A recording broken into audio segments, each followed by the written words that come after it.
Bienvenidos a la clase número 26 de la materia Circuitos Electrónicos 2 de la carrera de Ingeniería Electrónica en la Universidad Simón Bolívar.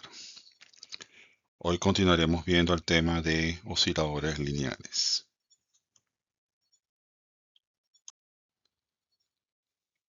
En la clase de hoy veremos los siguientes temas. Estudiaremos los osciladores tipo LC, los osciladores a cristal y veremos algunos ejemplos asociados con cada uno de ellos.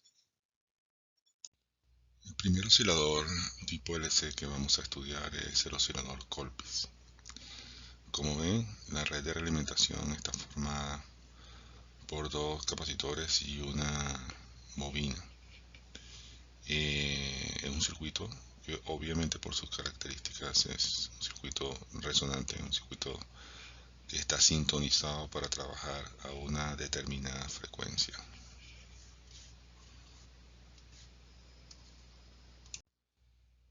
Podemos ver una versión del oscilador Colpitts usando BJT, un transistor BJT, sin muchos de los componentes de polarización que no hacen falta.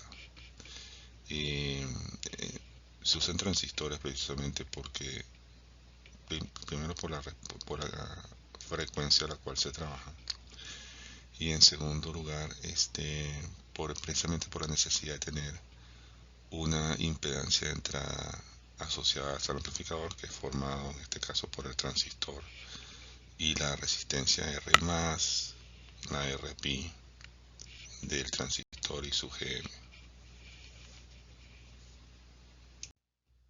Como en todo oscilador, y en este caso uno que se haga funcionar con transistor, cuando se tiene esta situación, ustedes verán que tiene el Rp del transistor en su punto de operación y la fuente de corriente GMP, que es como la parte de amplificación. Una parte importante es idealizar el amplificador. ¿Qué significa idealizar el amplificador? Que los componentes que hacen que el amplificador no sea ideal, en este caso R y Rp, que vendrían siendo como la impedancia de salida y la impedancia de entrada del amplificador, se mueven teóricamente hacia la red de realimentación beta. O sea, Rp se asume que forma parte de beta y la verán en paralelo con el condensador C2, y R se asume que forma parte de beta y la verán como formar parte junto con C1 de la red de realimentación. Esa es la manera de tratar este tipo de osciladores. O sea, se idealiza el amplificador, aunque sabemos que el amplificador no es ideal, pero en la teoría se idealiza, y se mandan estas dos resistencias hacia la red de realimentación. Y luego se plantean las ecuaciones, porque ya el amplificador queda claro: la entrada es de sub pi, la salida es GMB pi, y como el amplificador se asume como de voltaje, y esta fuente de corriente se suele convertir a fuente de voltaje. Pues en este caso hallamos la relación A por beta, dado que recuerden que los osciladores no tienen entrada, por lo tanto todo es un gran círculo. Y entonces hallamos la relación B sub pi entre B sub c para establecer las condiciones de oscilación. Para efectos prácticos de los cálculos, como Rp queda en paralelo con C2, se asume que el valor de Rp es mucho mayor que el valor de la impedancia asociada al condensador C2, por lo tanto su paralelo tiende a ser la impedancia de ese condensador. Luego de eso se plantean las ecuaciones que ustedes ven allí, la sumatoria de las corrientes da igual a 0, y empezamos un proceso de agrupamiento de términos para poder hacer el despeje de las dos variables. Como es un problema algebraico, pues cada quien puede encontrar la manera de resolverlo más fácilmente o no tan fácilmente. Mi solución es esta. He ido despejando poco a poco los términos asociados y agrupando los términos asociados a cada uno de los elementos que están en el circuito, buscando darle una forma específica a la solución. En este caso, verán que en el denominador queda un polinomio ordenado de grado 3, S a la 3 por RLC1C2 más S a la 2 LC2 más S por R por C2 más C1, que son como especies de constantes de tiempo, más 1. Hallamos una segunda relación entre B sub pi y B sub c. Involucra la entrada y la salida del amplificador. La reemplazamos en la expresión que hallamos previamente. Y lo que vamos a hacer es pasar lo que está del lado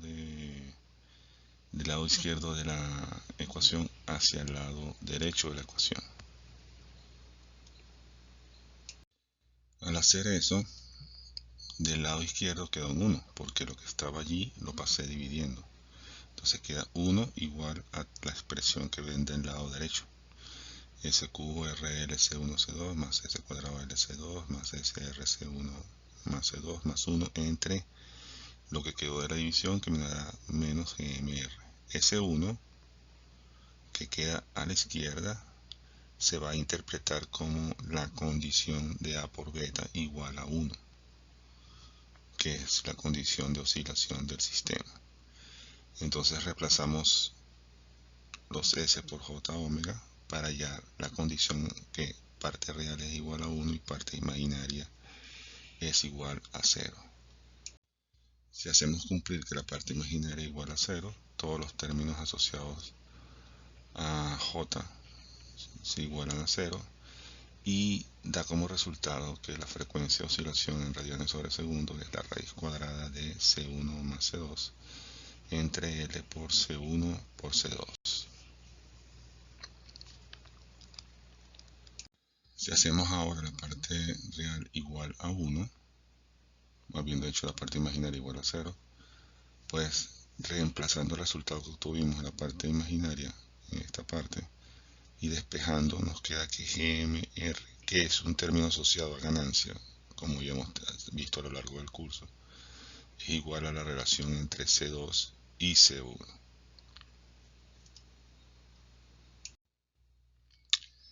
Esta sería una versión real de un oscilador Colpitts, con todos los componentes en el transistor, con sus resistencias de base R1 y R2, que en el análisis AC van a quedar en paralelo con RP.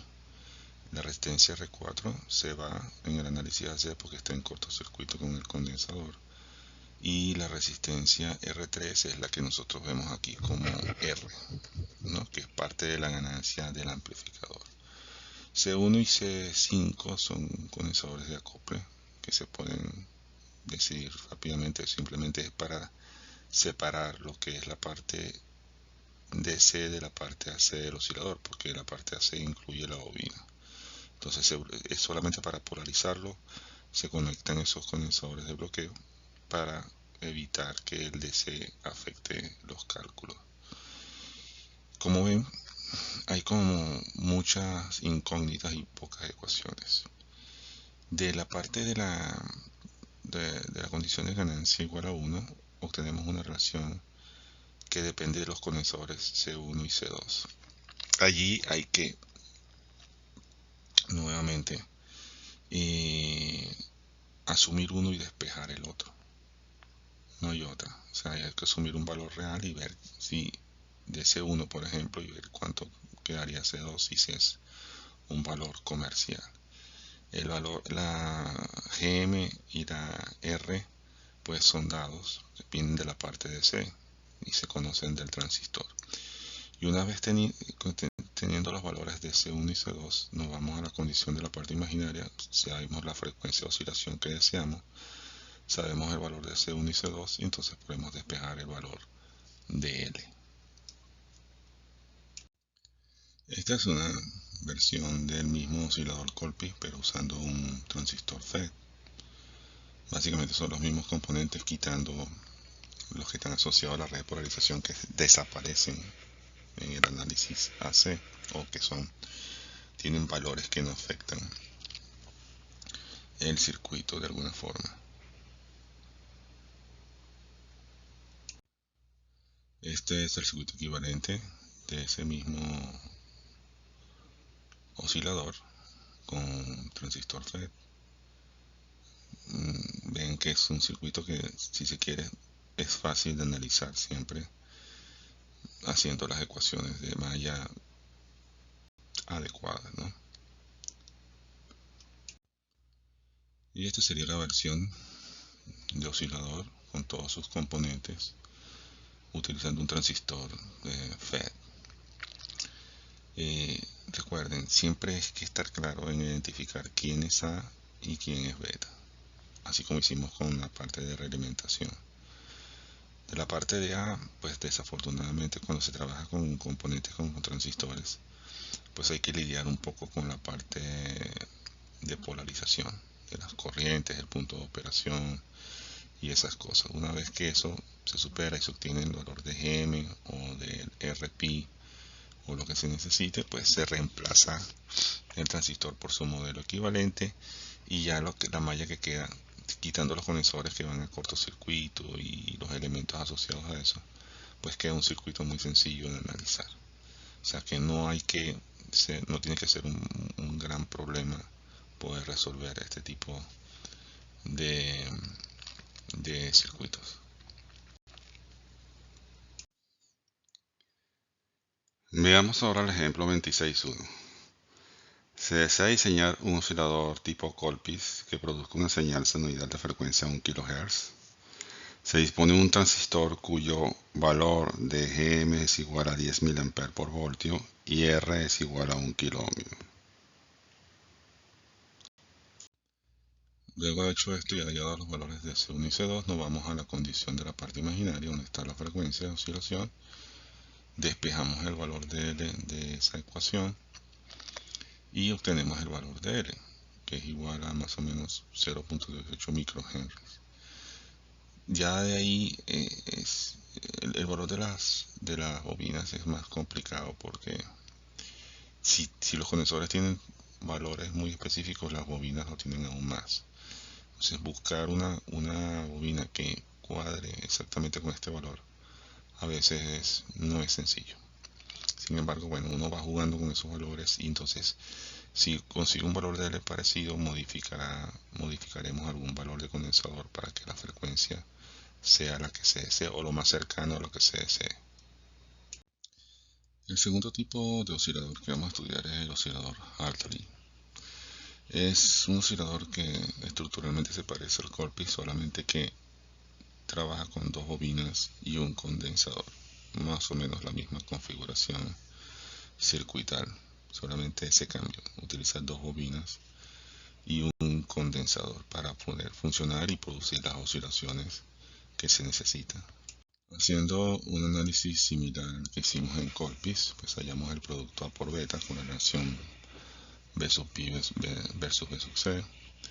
Asumimos que el RP, el valor de RP en términos absolutos, es mucho mayor que el de SL2. Por lo tanto, el paralelo entre ambos tiende a ser SL2. Hacemos una gran corriente de nodo, una gran sumatoria de corrientes de nodo, para poder despejar una primera expresión de B sub pi entre B sub c. Luego vamos haciendo juego algebraico con los elementos del circuito para obtener una expresión que podamos identificar fácilmente en términos de S. Entonces nos queda al final que B sub pi entre B sub c es igual a S al cubo por L1L2C más S cuadrado por RL1C más RL2C más SL1 más R, o sea, el término de S3, S2, S1, el término constante, y lo que quede en el denominador. A continuación hallamos una segunda relación entre B sub pi y B sub c. en función de un divisor de impedancias, y al reemplazarlo en la ecuación anterior, lo que vamos a hacer es, pues, se cancelan los b sub c y pasamos el término resultante del lado izquierdo al lado derecho de la ecuación, lo pasamos dividiendo de tal manera que el lado izquierdo queda un 1. ¿Okay?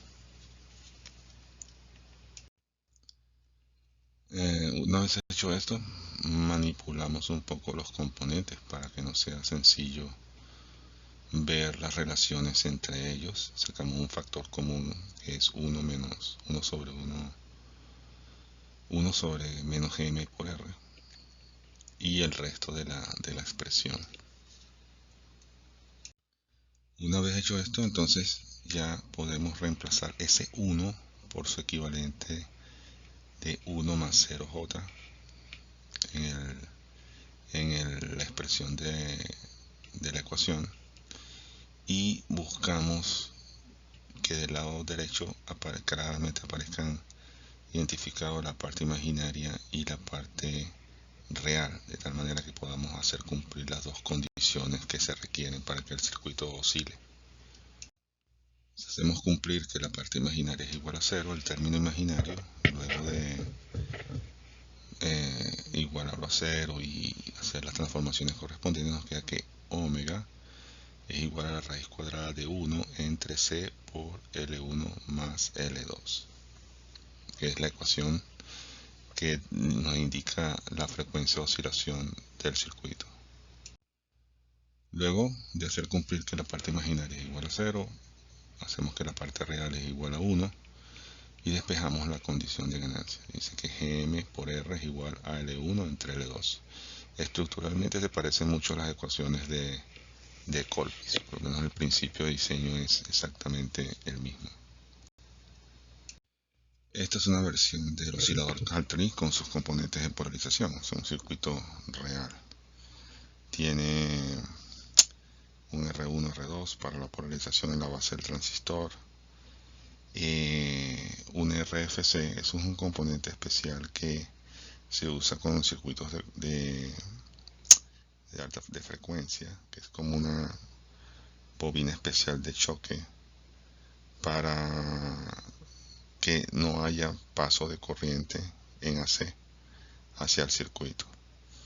Entonces es algo que se compra específicamente para trabajar a cierta frecuencia, no se diseña. Y el resto de los componentes, pues el R, el L1, el L2 y el C1, ya sabemos cómo determinarlos. C3 y C2 y el condensador que está en el emisor son condensadores de acople que solamente se hacen, como son de baja frecuencia, se hacen cortocircuitos apenas el conjunto empiece a oscilar.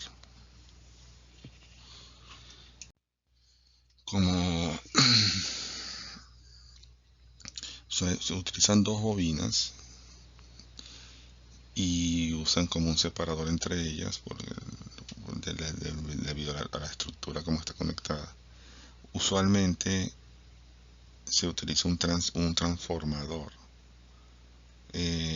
para hacer ese diseño. Es decir, es más sencillo utilizar el transformador y tiene ventajas para el acople magnético del oscilador con el resto del circuito. Entonces voy a reemplazar las dos bobinas L1 y L2 por un transformador específicamente diseñado para este caso. Un tercer oscilador LC es el oscilador tipo Clap. Es similar al Colpitts, simplemente se le añade un tercer condensador que queda en serie con la bobina que está presente en el circuito.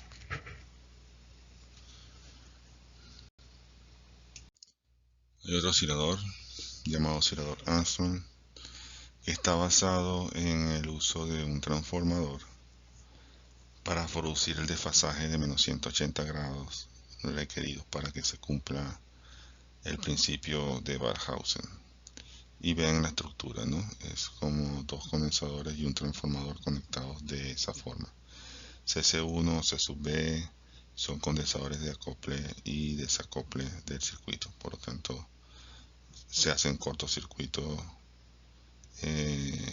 apenas el sistema empieza a oscilar.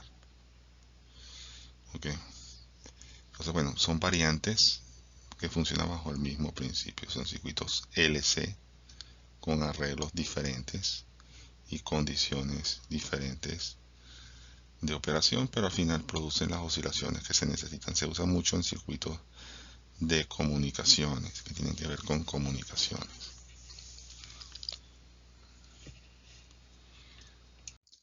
Bueno, el último tipo de osciladores que vamos a ver es de osciladores a cristal.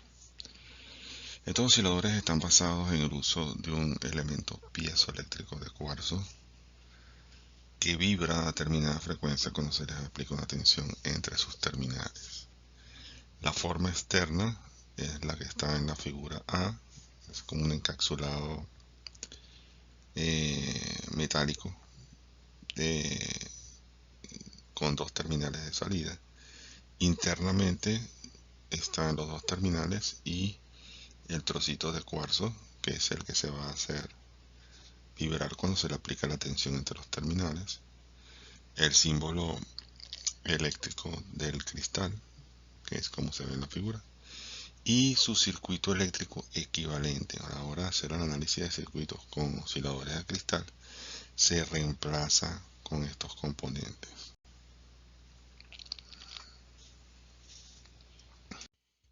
El principio de operación de estos osciladores está basado en el uso del cristal de cuarzo. Se asume que ese cristal de cuarzo tiene una forma hexagonal donde hay tres ejes.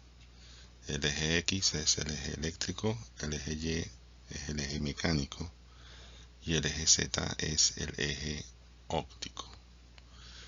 Cuando se le aplica una señal eléctrica en la dirección del eje X, o sea que se cuadra para que la señal eléctrica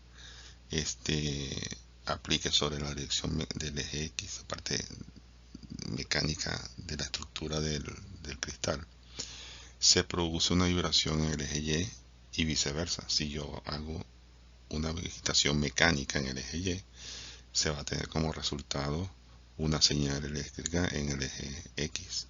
Así funciona, ¿no? Y tiene, bueno, que tiene una forma muy característica, de forma de un cristal hexagonal.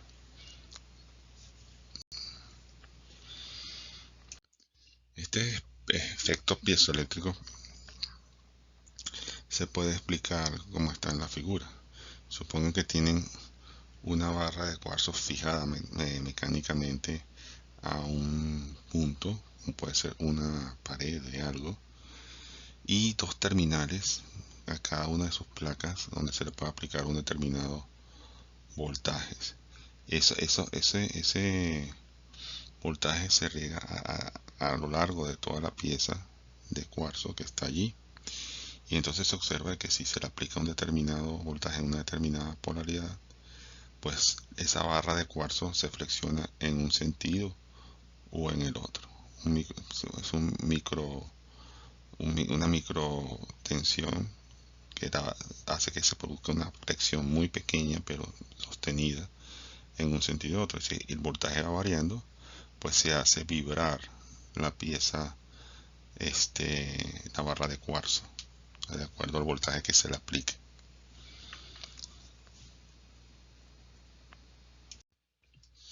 Los cristales tienen formas de vibrar diferentes y eso se llaman modos de vibración. Hay modos de vibración que hacen que se mueva de arriba hacia abajo o de lado a lado o se tuerza sobre sí mismo. Eso depende de cómo se maneje la construcción del cristal y cómo se le aplique la tensión. Entonces, por supuesto, como se pone a vibrar, tiene frecuencias de oscilación diferentes. Una es la frecuencia fundamental y otra sus armónicos, que se nacen de eso. Entonces, tienes la fundamental, el segundo armónico, el tercer armónico y así sucesivamente. Entonces, digamos, son elementos muy útiles y muy prácticos para producir osciladores en lugar de utilizar componentes como condensadores y bobinas.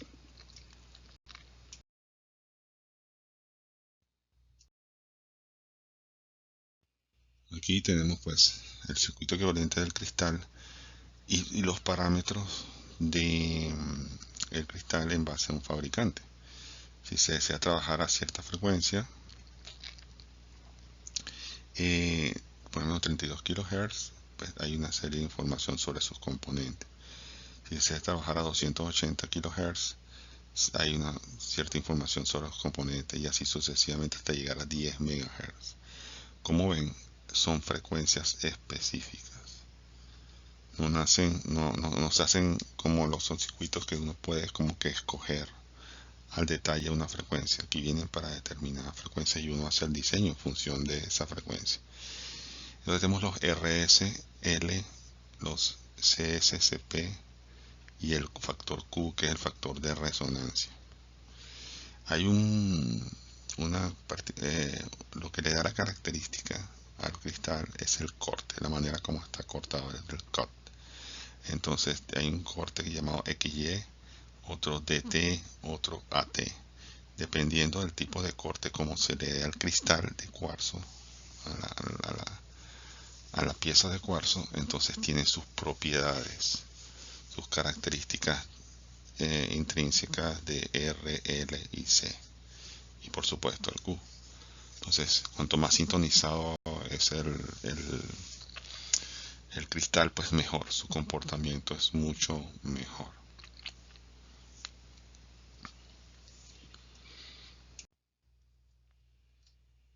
Como es un circuito resonante, como todos los osciladores que están estudiando en esta clase son resonantes, tiene dos modos de resonancia: la resonancia en modo serie y la resonancia en modo paralelo. Dependiendo del tipo de resonancia, hay predominio de algunos de los elementos que están presentes en el circuito.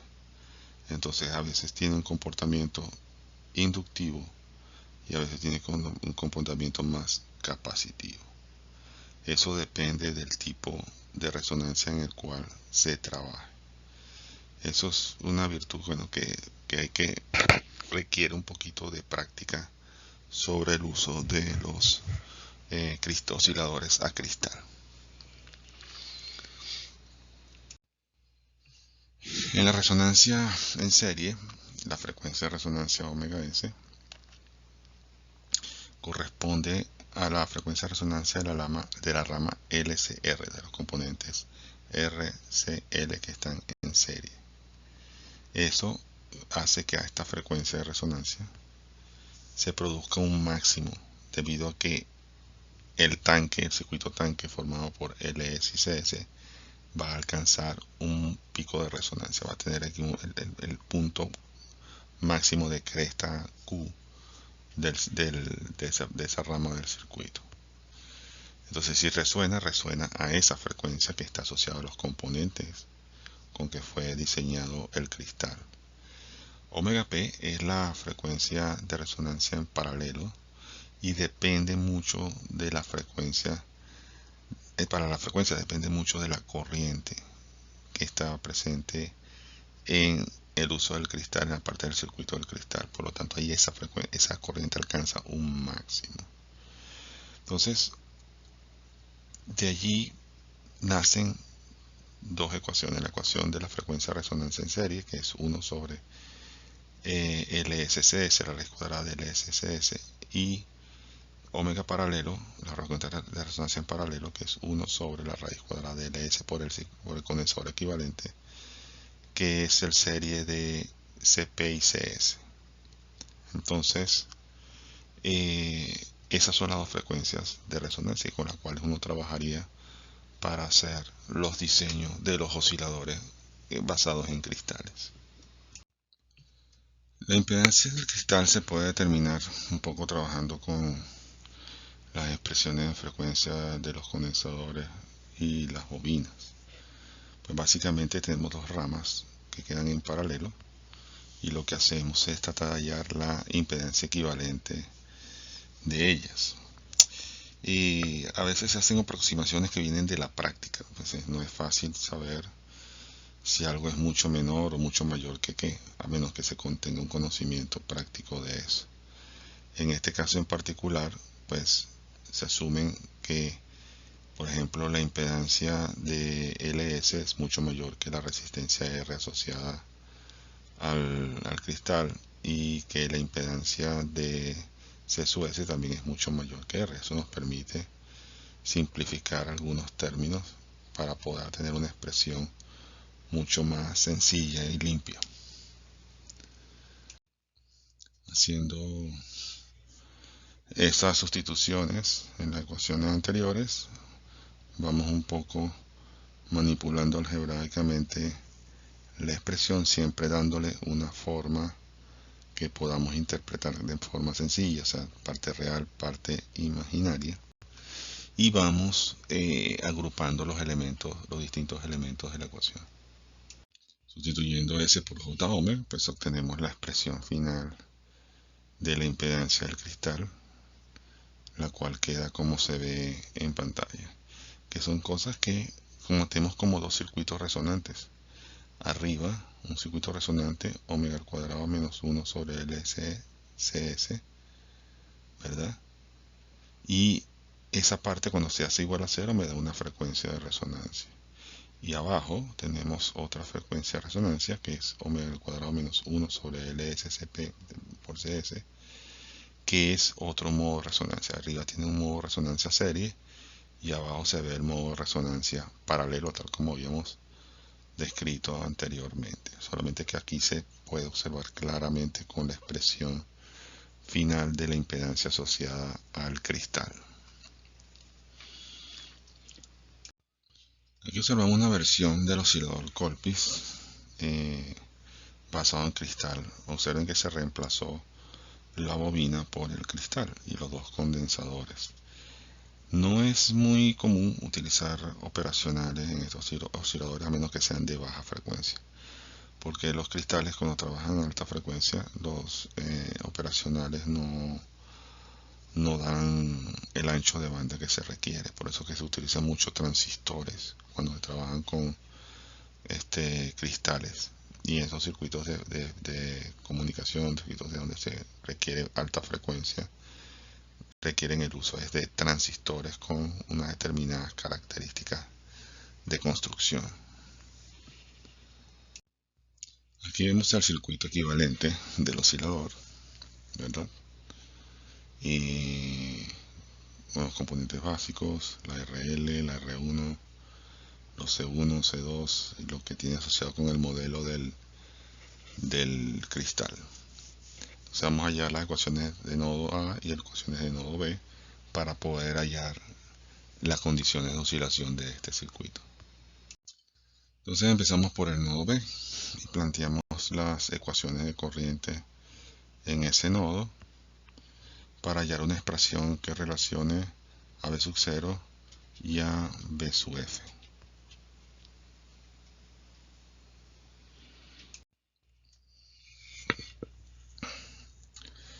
Menos agrupamos términos asociados con B sub 0, agrupamos términos asociados con B sub F, y como hay algún término que no depende de la frecuencia, en el caso de RL asumimos que RL es un valor grande, por lo tanto 1 sobre RL no aporta mucho a ese lado de la ecuación, y finalmente despejamos un valor de B sub 0 entre B sub F con todos los componentes asociados al cristal y a la ganancia del amplificador.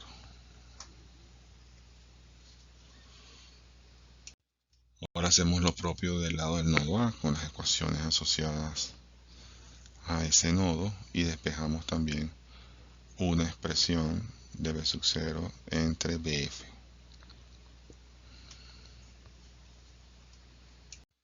Ahora, igualando ambos resultados, empezamos como un proceso algebraico para agrupar términos, lo cual, bueno, no es sencillo, pues lleva un rato de hacer. Yo les voy a colocar en las próximas láminas todo el proceso que yo seguí para poder hallar una expresión que pudiésemos manejar de acuerdo a lo esperado, que es las condiciones de oscilación.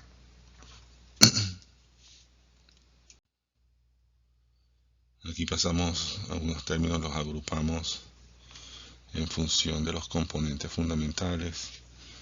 No es algo muy personal, muy intuitivo de cada uno de nosotros, hacerlo de una forma o de otra. Este fue mi camino, ¿no? Agrupando de esta manera. Al final decidí pasar todos los elementos a un lado de la ecuación, del lado izquierdo de la ecuación, igualar a cero. Pues estaban sumando. Y me queda una gran expresión asociada a todo eso que multiplica términos entre paréntesis.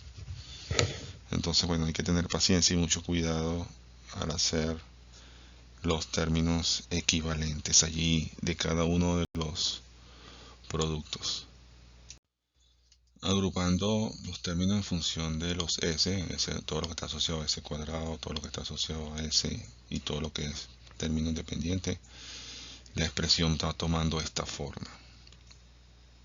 Como quedaba una expresión igualada a cero y había términos en numerador y denominador, eliminé, o sea, usé la figura de poner todo el mismo denominador para todas las expresiones, ver cómo quedaba la expresión en el numerador, y esa expresión en el numerador fue la que igualé a cero para tratar de despejar unas condiciones de oscilación que pudiésemos trabajar, ¿no?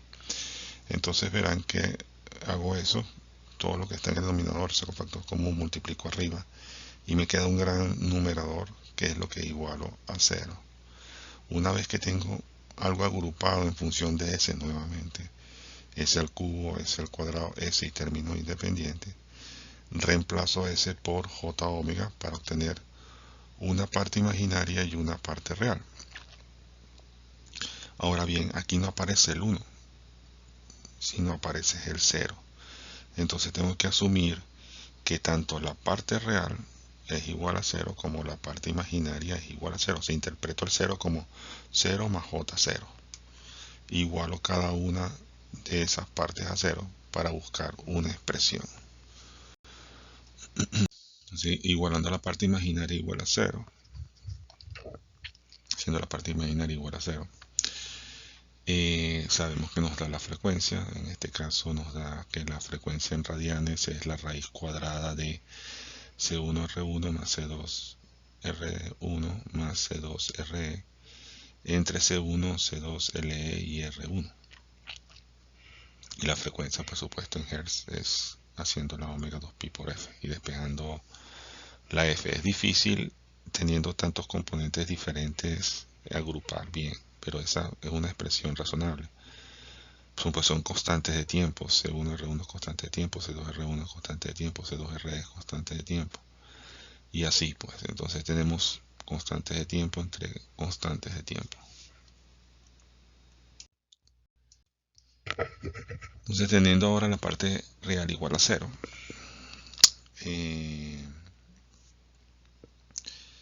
podemos despejar una expresión de omega y luego hallar una expresión para la relación de ganancia, que es GMR1 igual a C2 entre C1, lo cual me es familiar porque ya es algo parecido a lo que se obtuvo antes. Dada la complejidad de la estructura del cristal, pues obtener una expresión así sencilla no es tan evidente. Esto es lo que más se parece a la expresión que debería ser para el caso del amplificador. Observen que aunque el cristal tiene una ventaja intrínseca que hace todo, o sea, no hay que calcular nada porque ya viene el paquetico completo con las especificaciones. Cuando uno quiere ir al detalle de ingeniería, pues bueno, hay que trabajarlo bastante. Pero bueno, al final eso es lo que nos queda, ¿no? Una expresión para la frecuencia y una expresión para la ganancia que permite por lo menos estimar cómo va a trabajar ese circuito. La versión con transistor MOSFET es la que están allí. Es un cristal, dos condensadores y la resistencia. Al final eso es lo que queda, porque el cristal, o sea, yo solamente puedo poner los valores de los componentes que puedo manejar. El cristal hace todo. O sea, si yo trabajara a 10 MHz, pues se pongo un cristal de 10 MHz y el circuito va a resonar a 10 MHz. Y lo que hago es ajustar los componentes que puedo controlar externamente para que todo funcione bien. Pero, digamos, es un poco de ensayo y error hasta lograr que el circuito funcione adecuadamente. Esta es una versión de oscilador llamado oscilador tipo Pierce. La variante es que coloca un condensador en serie con el cristal. Es como el tipo CLAP de alguna forma, que coloca un condensador en serie para que la frecuencia de trabajo dependa de ese condensador y no de los otros dos. Y bueno, con los componentes asociados a él, o sea, sumamente transistores, porque si se trabaja a alta frecuencia, necesariamente tenemos que ir a transistores. Tengo una versión del oscilador Pierce usando transistor FET, en este caso particular es un JFET, que ya son de poco uso actualmente, pero bueno, es una versión de él, por el símbolo. Igual un condensador en serie con el cristal, ¿no? Para, digamos, tener alguna forma de ajustar la frecuencia de oscilación de manera más precisa. Esta es la versión de oscilador Colpitts usando cristal. La misma estructura, solamente que repasamos la bobina por el cristal. El resto de los componentes es componentes típicos de un circuito transistorizado. Aquí ven la versión del oscilador Colpitts usando un cristal y un transformador de salida. Que es, muchas veces en los circuitos de comunicaciones se utiliza acople magnético para conectarlo al resto del circuito. Eso implica que hay que trabajar los transformadores de RF, de radiofrecuencia, y bueno, ese es otro tema, pero por lo menos le da una idea de aplicación de estos osciladores en otros ambientes, ¿no? Ambientes de comunicación.